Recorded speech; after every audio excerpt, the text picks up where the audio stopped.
not being gain of function. So let me finish. You take an animal virus and you increase its transmissibility to humans. Right. You're saying that's not gain of function? Yeah, that is correct. And Senator Paul, you do not know what you are talking about. 5 years since that moment, and tomorrow morning, 8:30 a.m., we finally get to see the encore. We're very excited for what's going to happen tomorrow. Thanks to Senator Rand Paul, the world now has access to Dr. Fauci's diary.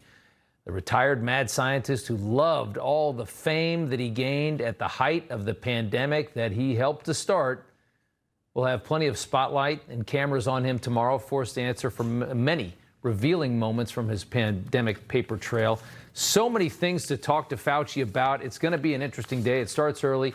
Dr. Robert Redfield is the former CDC Director, and he joins us now. Sir, it's good to have you on. They were getting into gain of function there. We all seem to know the truth on that. He's trying to deceive with how things are defined and that kind of stuff. But do you think we can get Fauci tomorrow to admit that he in some way funded this lab that we now believe created this virus? Well, I hope he does. I hope he tells the truth. I hope he provides an explanation for why he made the decisions that he made. I'm not certain we're going to get that, but Rand Paul's done a great job in trying to bring this to the American public and see. I just hope that he is forthright and honest and tells the truth, but we'll just have to wait and see. Rand Paul, just posted earlier today that if Fauci lies tomorrow, he's not going to be covered by that preemptive pardon that he was given from Joe Biden. And by the way, who needs a preemptive pardon? Which, that just really screams something. What's your take on all this? What's your take on Tony Fauci? Well, I'm disappointed. I think he clearly misled Congress. He clearly misled the media, and he clearly misled the American public on a number of issues. I was very disappointed to read some of his diary, which I didn't know existed. It was very problematic when I saw the attention that he was paying to his own notoriety, which I seem to think was highly misplaced. He was supposed to be focused on the public health response for the American public, and it did seem he put a lot of focus on how he was perceived in the media and the famous people that he got to meet. I'm just hopeful that he stays in the hearing for a couple hours and he doesn't somehow exit early with some excuse and answers his questions similar to what he did in the Missouri deposition, where almost every question he was asked, he said, "I don't remember, I don't recall, I'm not sure, I don't remember, I don't recall." Right.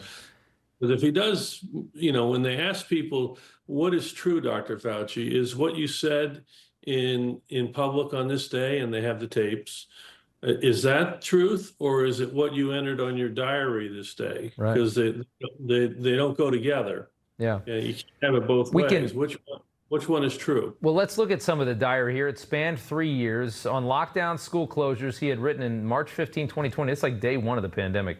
They spoke with de Blasio, mayor of New York, convinced him to close the New York City schools, said we should close bars and restaurants as well. He talked about this in his own diary. He had a similar call with Gavin Newsom's chief of staff, convinced California, close the schools, close the bars and restaurants.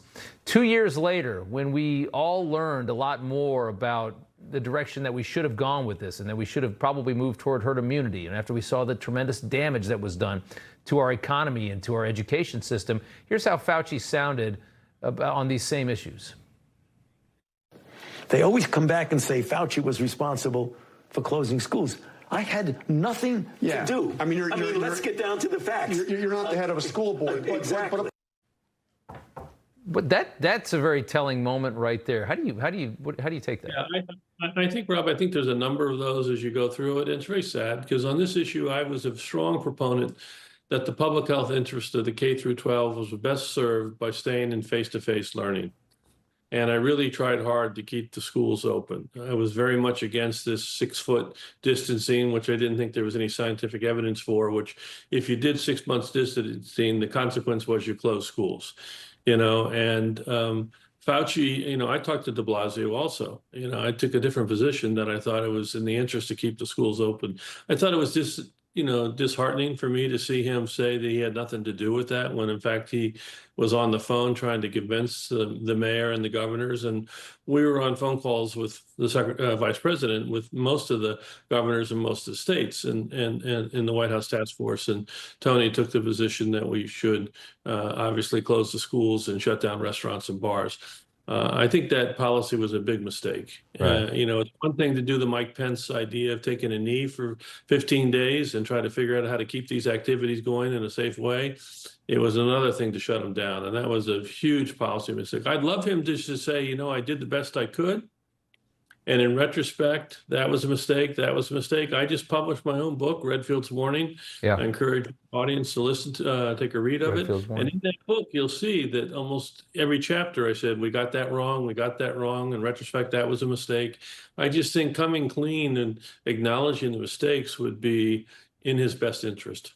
I got 30 seconds left. I want to just speak to a second. I mean, if depending on what channel you watch, there's a very different story of Tony Fauci and of COVID and everything. And that's what's so scary to me. We have from Mehdi Hassan, who used to work for MSNBC. COVID was not a lab leak, he says. In fact, more agencies say it was natural origin than say it was a lab leak. That's a tweet from this week from a person that worked in the mainstream media for a very long time. What do you say to that?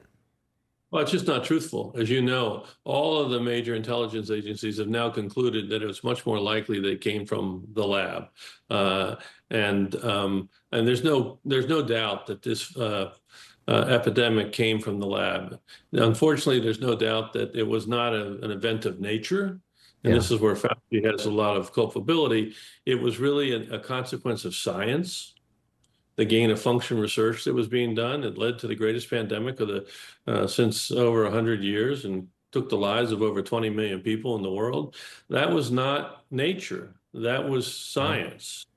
That was everything that he's supposed to work to prevent. It caused. And that's the ultimate failure. That's the ultimate crime, in my opinion.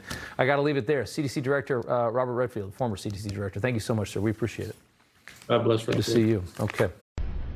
Everybody's reporting the same stories, the same spin. You turn the channel, it's always the same. But not us. We're different. We report the real news. No spin, just the facts. Turn to us, and you won't turn back. Tune in to Rob Schmitt tonight on Newsmax.